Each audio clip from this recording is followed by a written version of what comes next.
ये आंदोलन अब इतना मजबूत होगा, उन ऊंचाइयों को छुएगा।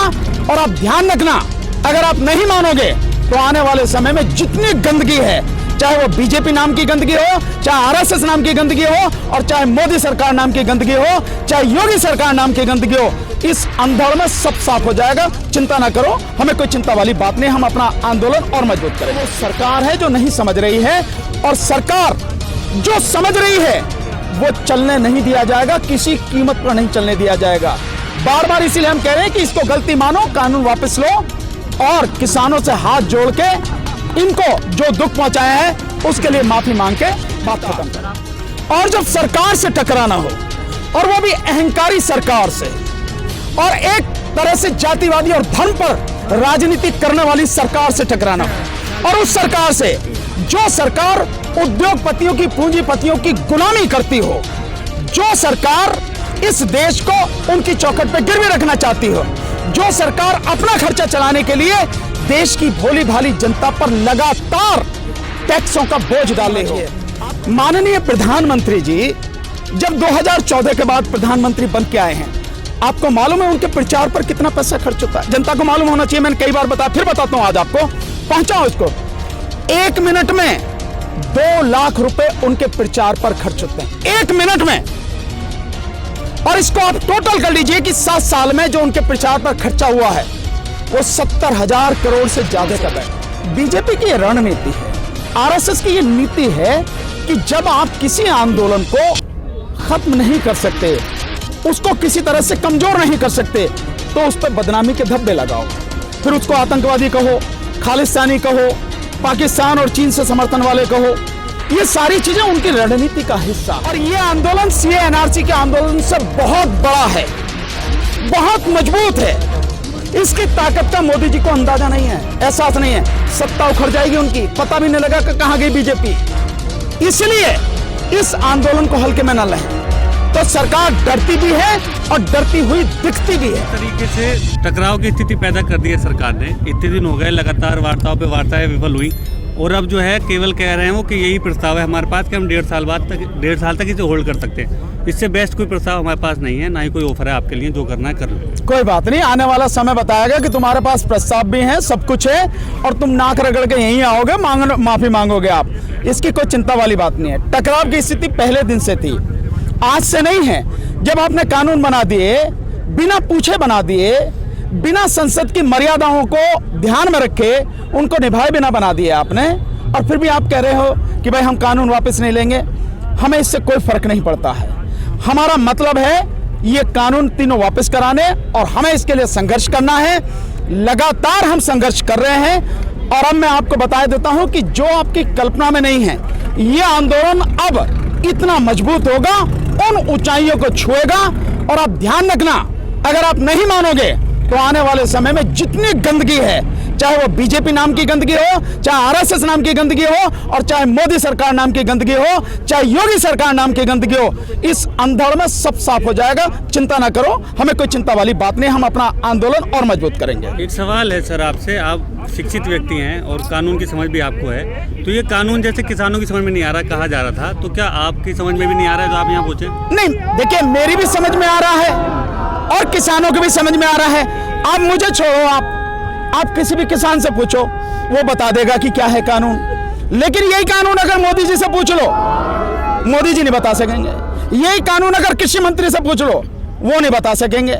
गृह मंत्री से पूछ लो, वो नहीं बता सकेंगे। क्यों नहीं बता सकेंगे? तीनों अनपढ़ हैं, इसलिए नहीं बता सकेंगे। किसान अपनी, देखिए, अनपढ़ किसान भी उसकी जिंदगी के लिए क्या चीज सही है, क्या गलत है, वो उसे जानता है। ये जो कानून है, इन कानूनों की पूरी समझ किसानों को है। और रही मेरी बात, मैं तो जानता ही हूं और समझाने की लगातार कोशिश कर रहा हूं। उसके पहलू क्या हो सकते हैं, जो दिख रहा है उसके आगे भी क्या हो सकता है, और उसके आगे भी क्या है, वो भी मैं बताने की, समझाने की लगातार कोशिश कर रहा हूं, मैं प्रयास कर रहा हूं। और लोग समझ रहे हैं। समझ नहीं रहा कोई, तो वो सरकार है जो नहीं समझ रही है। और सरकार जो समझ रही है वो चलने नहीं दिया जाएगा, किसी कीमत पर नहीं चलने दिया जाएगा। बार बार इसीलिए हम कह रहे हैं कि इसको गलती मानो, कानून वापस लो, और किसानों से हाथ जोड़ के इनको जो दुख पहुंचाया है उसके लिए माफी मांग के बात खत्म सर, करें। आपको लगता है कि इतनी आसानी से सरकार लेगी वापस? यार आसानी से तो कुछ भी नहीं मिलता। क्या मिलता है इस दुनिया में? आसानी से क्या मिलता है यार? सर, आसानी से यहां कुछ नहीं मिलता। और जब सरकार से टकराना हो, और वो भी अहंकारी सरकार से, और एक तरह से जातिवादी और धर्म पर राजनीति करने वाली सरकार से टकराना हो, और उस सरकार से जो सरकार उद्योगपतियों की, पूंजीपतियों की गुलामी करती हो, जो सरकार इस देश को उनकी चौखट पे गिरवी रखना चाहती हो, जो सरकार अपना खर्चा चलाने के लिए देश की भोली भाली जनता पर लगातार टैक्सों का बोझ डाले हो। माननीय प्रधानमंत्री जी जब 2014 के बाद प्रधानमंत्री बन के आए हैं, आपको मालूम है उनके प्रचार पर कितना पैसा खर्च होता है? जनता को मालूम होना चाहिए, मैंने कई बार बताया, फिर बताता हूं आज आपको, पहुंचाओ इसको। 1 मिनट में 2 लाख रुपए उनके प्रचार पर खर्च होते हैं, 1 मिनट में। और इसको आप टोटल कर लीजिए कि 7 साल में जो उनके प्रचार पर खर्चा हुआ है वो 70,000 करोड़ से ज्यादा का बैठता है। और ये कितना पैसा है? ये पैसा इतना है जितने 17 राज्यों में इस देश में जो किसान है, जिनकी कुल इनकम साल में 20,000 है, उसको अगर कैलकुलेट कर लें तो 70 लाख किसानों पर, 70 लाख किसानों को जो इनकम होती है 1 साल में, उतना खर्चा मोदी जी अब तक अपने प्रचार पर खर्च कर चुके हैं। एक बात। दूसरा, 600 करोड़ रुपए मोदी जी की सुरक्षा में संसद में बजट पास होता है, 600 करोड़ रुपए। साथ में जो उनका खाने पीने का और जो खर्चा होता है, जो 15 एकड़ जमीन में वो रहते हैं, 6 कोठियां मिला के प्राइम मिनिस्टर हाउस बना हुआ है, उस पर जो खर्चा होता है तकरीबन 2000 करोड़ रुपए सालाना का मोदी जी की सुरक्षा, खाने पीने और इन सब पे खर्च होता है। 1000 लोग उनकी सेवा में रहते हैं, चपरासी से लेके, माली से लेके और ऊपर तक अधिकारी तक। और एक चीज और, ऐसे ही देश में जब देश पूरी तरह से तबाह है, जिसमें 35 करोड़ लोगों का रोजगार चला गया, जिसमें 3 लाख से ज्यादा लोग हर साल मर जाते हैं केवल हार्ट की बीमारी से 25 लाख लोग हर साल हमारे देश में मरते हैं, 25 से 30 लाख।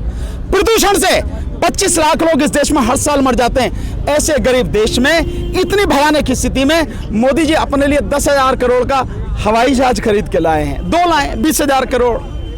ये भी लोगों को समझना पड़ेगा कि हमें ऐसा प्रधानमंत्री चाहिए या लाल बहादुर शास्त्री जैसा हमें प्रधानमंत्री चाहिए, जो 1-2 जोड़ी कपड़े में ही अपना जीवन समाए और जब जरूरत पड़े तो किसानों से कहे एक दिन भूखा रहो भाई, एक टाइम भूखा रहो। ये सोचने की जरूरत है। सर, जिस तरीके से किसान आंदोलन को बदनाम करने की साजिश रची जा रही है, अभी हाल ही में रात जो वाकया हुआ, उसी के उचित मतलब इसी तरह पहले भी कई आंदोलनों को बदनाम करने की साजिश रची गई, या उनको खालिस्तानी और मतलब विदेशी ताकतों का हाथ बता के उनको खत्म कर दिया गया या उनको कमजोर किया गया। क्या कहना चाहते हैं? देखिए, ये तो आप जाने कि शुरू से बीजेपी की रणनीति है, आरएसएस की ये नीति है कि जब आप किसी आंदोलन को खत्म नहीं कर सकते, उसको किसी तरह से कमजोर नहीं कर सकते, तो उस पर बदनामी के धब्बे लगाओ, फिर उसको आतंकवादी कहो, खालिस्तानी कहो, पाकिस्तान और चीन से समर्थन वाले कहो। ये सारी चीजें उनकी रणनीति का हिस्सा है।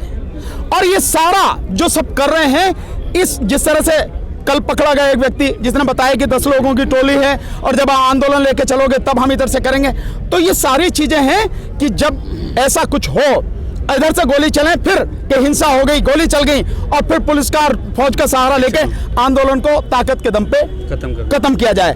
ये बात आप न केवल इससे देखें, आप थोड़ा सा और पीछे चले जाइए, तब भी ये हुआ था। जैसे आप गुजरात में जो हत्याकांड हुआ 2002 में, काहे के लिए था? गोधरा वाला कांड। वो गोधरा में भी किस तरह से आग लगाई गई जेल में, और उसमें रेल ट्रेन में, और फिर उसके बाद में गुजरात में दंगे हुए, 5,000 लोग जिसमें मार दिए गए। उसके बाद में आप देखोगे जिस समय मस्जिद ढाई गई, बाबरी मस्जिद, उसके बाद बॉम्बे में दंगे हुए।